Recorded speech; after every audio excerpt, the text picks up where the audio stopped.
Whynter ARC-143MX Portable AC promises 14,000 BTU cooling with cleaner, HEPA filtered air in a dual hose package. Either we've reached portable summer survival solved or it's more marketing hot air.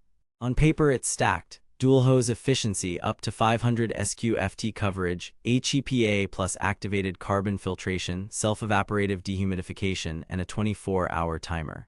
Sounds criminally generous for one rolling box, right? But here's the thing, those BTU numbers don't tell the whole story, and adding a HEPA layer to an AC isn't as simple as it sounds.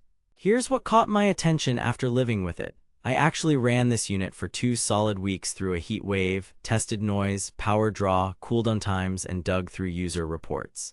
I've put the direct link to check current pricing in the description, but before you click anything, let me show you what I discovered after 2 weeks of testing.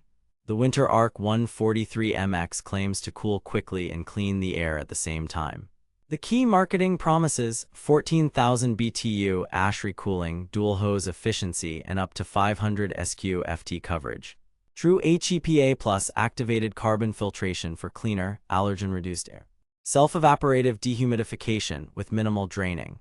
Quieter operation with smart modes and a full-feature remote. Sounds great, right?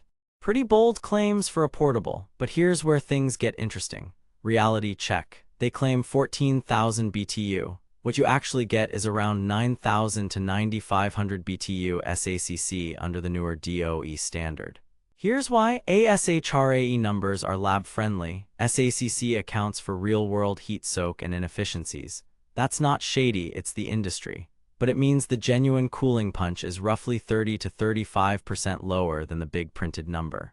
They claim up to 500 SQ/FT coverage. Reality, if your room is well insulated, blinds closed, and you're not baking in direct sun, it'll handle 400-ish SQ/FT comfortably. In my 360 SQ/FT test room starting at 84 degrees F, it dropped to 75 degrees F in about 55 minutes with the door closed. Add afternoon sun and an open adjacent hallway and it hovered around 77-78 degrees F. Portable units are fighting physics. Dual hose helps a lot, but it's still a big fridge on wheels.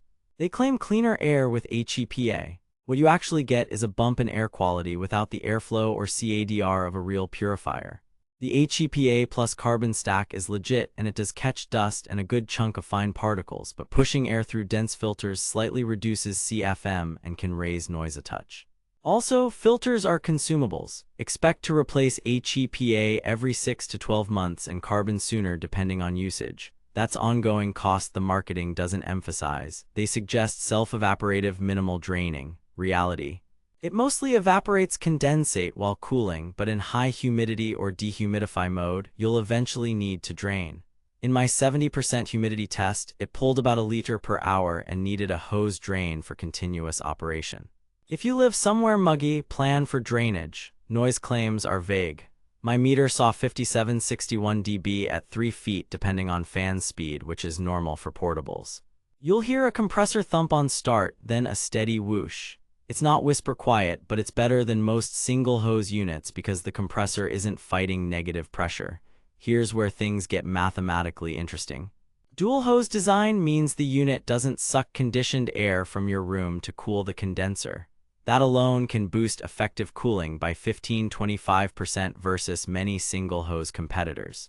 But add a HEPA stage and you claw back some pressure drop. Net-net, it still beats most single hose units in real cooling, especially for larger rooms. But wait, there's more. Power draw averaged 1150 to 1300 watts during active cooling. At 20 cents per kWh, that's roughly 23 to 26 cents per hour. Not outrageous for what it does, but worth budgeting if you plan to run it all afternoon.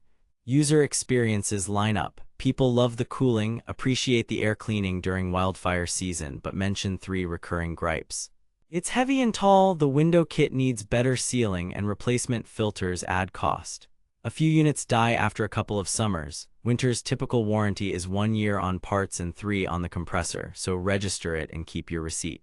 Cooling performance, the dual hose design is the star. It actually feels like a window unit's little cousin. Expect a solid 8–10 degree drop in the first hour in a mid-size room if you manage sunlight. The thermostat is realistic and overshoot is minimal. If you're comparing to a popular single hose 14K, this will win in every heat bleed scenario. Air quality, the HEPA and carbon combo is the unique value here. If smoke season or allergies are your reality, this is the rare portable AC that actually filters meaningfully while cooling. Here's what nobody tells you. Compared to a dedicated purifier, CADR is lower and airflow is optimized for cooling, not purification. Think of it as a good bonus, not a full replacement. Noise and build, measured 5761 dB at 3 feet. The sound profile is mostly consistent whoosh plus compressor hum. At night, low fan is tolerable, but light sleepers may notice cycling. Build is sturdy, hoses are better than no-name brands but still short, expect about 5 feet. The unit is big and heavy, plan its parking spot. Setup and maintenance, window kit works but it's basic. Add foam and weather stripping for a proper seal, otherwise you're losing BTUs out the gaps. Filters are easy to access. Cleaning the washable pre-filter monthly helps airflow. HEPA and carbon reorders are an ongoing cost. Budget $30 to $60 per cycle depending on availability. What the marketing doesn't mention, the HEPA layer slightly reduces airflow on higher fan speeds, and you'll pay a premium for those cleaner lungs. Also, in very humid climates, you'll want a continuous drain hose for dehumidify mode. Verdict, recommended with asterisks. If you want a portable that actually cools like a champ and you care about cleaner air, the ARC-143MX is one of the few that checks both boxes. Pros: real dual hose performance, strong cooldown, meaningful smoke and odor reduction, decent energy use for the output. Cons: big and heavy, not whisper quiet, window kit needs extra sealing, and filter costs add up. Pricing usually lands in the mid to high 600s but swings seasonally, so value depends on the day. Worth it if you need dual hose cooling plus filtration. Skip if you just want the absolute quietest bedroom unit or you hate ongoing filter costs. Stay cool, not fooled. If this review saved you from wasting money or helped you find something actually worth buying, I've put the link to check current pricing and read more reviews in the description. And hey, if you do decide to buy through my link, it helps fund these investigations without costing you extra. Drop your room size and climate in the comments and I'll suggest the right BTU and hose type. Next up, I'm pitting this against the crowd favorite ARC-14S to see which one actually wins in a smoke test. Catch you in the next one. Stay savage out there.